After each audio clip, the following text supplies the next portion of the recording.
مسئله اساسی بنده مسئله امت اسلامی است.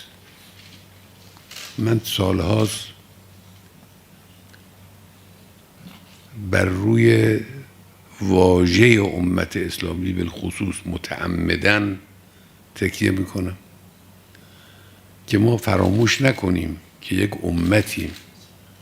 بله، بعضی ایرانی هستیم، بعضی عراقی هستیم، بعضی شامی هستیم و غیر ذالک، لکن این مرزها حقیقت امت اسلامی رو تغییر نمیده.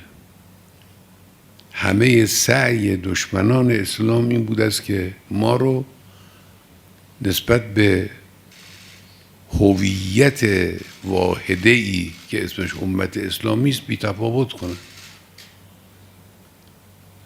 این نمیشه که